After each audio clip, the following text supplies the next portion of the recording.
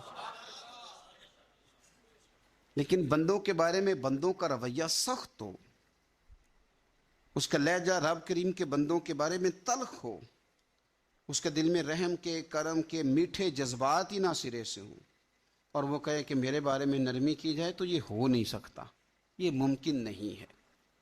ہم کیا کرتے ہیں؟ ہم اپنے تھوڑی دیر کے سکون کے لیے بہت سارے لوگوں کو تکلیف میں مبتلا کرتے ہیں، بلکہ بعض لوگ تو ایسے ہیں جو دوسروں کو مصیبت میں دیکھ کر خوش ہوتے ہیں،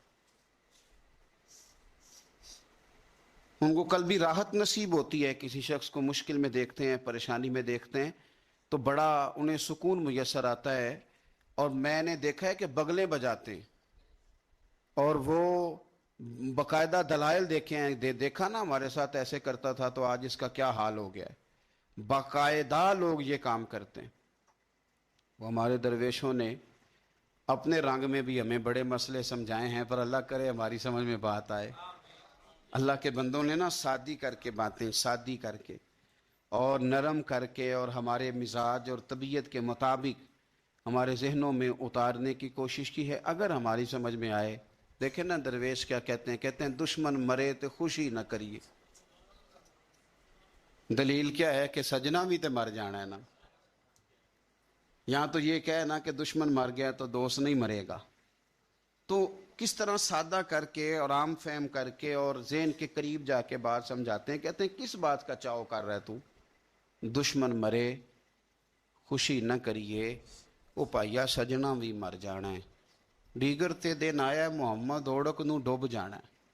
یہ تو کس چکر میں تو پڑا ہوا ہے؟ ترمذی شریف حضرت واصلہ بن اسکے رضی اللہ تعالیٰ عنہ حدیث کے راوی ہیں، یہ حدیث ضرور یاد رکھیے گا۔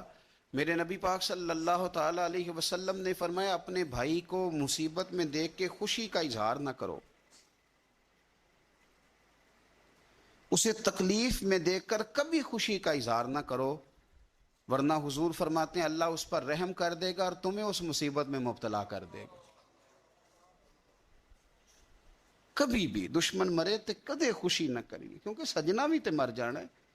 کبھی اپنے بھائی کو مصیبت میں دیکھ کر، آپ یقین کریں کہ میں نے دیکھا ہے کہ بھابھی کا خاندان کسی تکلیف میں آ گیا ہے تو وہ بجائے اس کے کہ ان کے لیے دعا ہوتی، لیکن شریکہ چل رہا ہے نا، تو تبصرے ہوتے ہیں کہ میں نے تو پہلے ہی کہا تھا یہ لوگ ٹھیک نہیں۔ یہ بامروت، با اخلاق اور وفادار لوگوں کا یہ رویہ ہی نہیں ہوتا۔ وہ تو گہرا دشمن بھی ہو، گہرا، اس کے بارے میں بھی دیکھیں نا میرے نبی پاک صلی اللہ تعالی علیہ وآلہ وسلم کافروں اور منافقوں پر نرم دل نہیں تھے، ان کے بارے میں بھی حضور دعائیں کرتے تھے کہ اللہ انہیں خیر کی توفیق عطا فرما۔ تو کبھی بھی کسی کے بارے میں اس طرح کا رویہ اختیار نہ کریں، ورنہ وہ وقت دور نہیں کہ جب آپ اسی طرح کا ہمارا معاملہ عیب تلاش کرنے کا ہے۔ میں کس طرح کھول کے آپ کو یہ بات عرض کروں کہ لوگوں کا دل کرتا ہے کہ ہمیں خوبیاں نہیں کمیوں کا بھی پتہ چلے، ٹٹولتے ہیں کہ تم وہاں نہیں جاتا، تم جاتا تھا تو اب کیوں نہیں جاتا، اور تم اگر جاتا ہے تو پھر تم کوئی کہانی سنا، کوئی بات چھیڑ۔ یہ ہمارا مزاج ہے، ہم چاہتے ہیں. میرے رب نے ہمیں محدود بنایا ہے، ہم لامحدود کیوں ہوتے ہیں؟ اللہ نے ہمارے اوپر رحم فرمایا ہے کہ ہمیں دیوار کے پیچھے نظر نہیں آتا، یہ اس نے کرم فرمایا. اگر ہمیں نظر آتا ہوتا تو کتنے پردے کھل جاتے، اور بہت ساری چیزیں جو پردوں میں رہنی چاہیے تھیں وہ پردوں میں نہ رہتی. یہ اس نے کرم فرمایا ہے کہ ہمیں دیوار کے پیچھے نہیں سنتا، اس کو کرم سمجھو، پردے نہ کھولو. اگر ہمیں یہ خبر ہوتی کہ سامنے کیا ہے تو بہت سارے ہمارے معاملات خراب ہو جاتے. اس کا شکر ہے، اس کا کرم ہے. یہی بہتر ہے کہ پردوں میں وہ پردہ پوش رہے، اور وہ اگر پردے اٹھا دے تو کسے ہوش رہے. مہربانی کریں، آپ جو اللہ تعالیٰ نے ہمیں محدود بنایا تو لامحدود ہونے کی کوشش کیوں کرتے ہو؟ جہاں اس نے رکھا ہے وہیں رہنے کو اپنے لیے بہتر جانو، وہیں، ورنہ حالات خراب ہو جائیں گے. میرے نبی پاک صلی اللہ علیہ وسلم نے فرمایا، مسند احمد میں موجود ہے، حضور فرماتے ہیں لوگوں کی جاسوسی نہ کرنا، ان کے عیب نہ ٹٹولنا. بس حضور نے کہہ دیا تو کہہ دیا، نہیں ٹٹولنے تو سونیا تیرے غلام ہیں. سوال ہی نہیں پیدا ہوتا کہ ہم کبھی یہ کام کریں. حضور نے فرمایا کسی کے عیب نہ ٹٹولنا. اگر تم نے کسی کے عیب ٹٹول کے اسے رسوا کرنے کی کوشش کی تو فرمایا تم اگر 7 پردوں کے اندر بھی بیٹھے ہوئے تو وہاں بھی اللہ تمہیں رسوا کر دے گا. یہ نہ سمجھنا کہ میں چھپ گیا ہوں تو بچ جاؤں گا، اللہ تمہیں وہاں بھی رسوا. تو کچھ جرموں کی دنیا میں ہم دیکھتے ہیں، اور اس کا سادہ ترجمہ یہ ہے کہ جیسا کرو گے پھر ویسا بھرو گے. یہ ہوتا ہے، آپ اس سے بچ نہیں سکتے. اور اس وقت بندہ بڑا سمارٹ ہوتا ہے، وہ اپنے آپ کو بڑا تیز سمجھتا ہے، وہ کہتا ہے میں نے پتہ پھینکا تھا تو میرا پتہ چل گیا ہے، دیکھا نا پھر. اور کئی دفعہ میں نے دیکھا ہے شریف آدمی مجبور ہوتا ہے، وہ کیا کر سکتا ہے؟ شریف جو ہوا، شر اور شریف ان کا مقابلہ نہیں ہوتا. ایک چیز ہے اشارہ، تو شریف اس کا مقابلہ کیسے کرے گا؟ بلکہ شریف آدمی تو کئی دفعہ ویسے ہی بچتا ہے، کہتا ہے یار مطلب کسی طریقے جان چھڑائیں، یہ شر ہے اور میں باوضو رہنے والا آدمی ہوں، میں گند میں کیسے ہاتھ ڈالوں گا. وہ بچتا ہے تو لوگ سمجھتے ہیں ڈرپوک ہے، حالانکہ ڈرپوک اور ہوتا ہے اور شریف اور ہوتا ہے. تو شرافت کو لوگ بزدلی جانتے ہیں. نبی پاک صلی اللہ علیہ وسلم کے صحابی حضرت سعید بن زید رضی اللہ تعالی اور 10 مبشرہ صحابی حضرت عمر کے بہنوئی ہیں، اور یہ حوالہ میں آپ کو مسلم شریف سے عرض کر رہا ہوں. حضرت سعید بن زید رضی اللہ تعالیٰ عنہ وہ خوبصورت آدمی ہیں جنہیں دنیا میں چلتے پھرتے میرے نبی پاک نے جنت کی بشارت عطا فرمائی. بندے کا قد کاٹ دیکھیں کہ جنتی بندہ، یعنی اتنا اعتماد حضور نے کیا کہ فرمایا اس کے بعد والے آخری دم تک کے اعمال پر بھی میں جانتا ہوں یہ جنتیوں والے کام کرے گا. اتنا بڑا آدمی. لیکن ایک عورت نے آ کے جھگڑا شروع کر دیا، اروا اس عورت کا نام تھا. اس نے آ کے حضرت سعید بن زید سے جھگڑا شروع کیا کہ یہ جو مکان ہے نا آپ کا، اس میں اتنی جگہ میری ہے. مجھے آپ بتائیں ایک شریف آدمی سے عورت جھگڑا کرے تو بندہ جواب میں کچھ کر سکتا ہے؟ اب میری بات کو سمجھیں، اب شریفوں کی مجبوریاں تو سمجھیں کتنی زیادہ ہیں. بھئی ایک عورت آ گئی، اس نے دعویٰ کر دیا، اب بلا وجہ انسان کٹہرے میں کھڑا ہو جاتا ہے. یہاں کو بندہ آگے کہہ دیتا، کہتا جی میں نے 20 لاکھ روپیہ لینا ہے، تو شریف آدمی ادھر کیا کرے گا؟ وہ تو مفت میں، اور دائیں بائیں بیٹھے لوگ ویسے ہی پریشان ہو جائیں گے کہ پتہ نہیں کوئی بات ہوتی ہے تو کوئی آتا ہے نا. اس نے کہہ دیا کہ مکان میں میرا حصہ ہے، اور کہہ کسے دیا؟ اسے جن کے اعمال کے صحیح ہونے کی گواہی مدینے والے رسول نے عطا فرمائی. اس نے کہا جناب یہ مکان میں میرا حصہ ہے.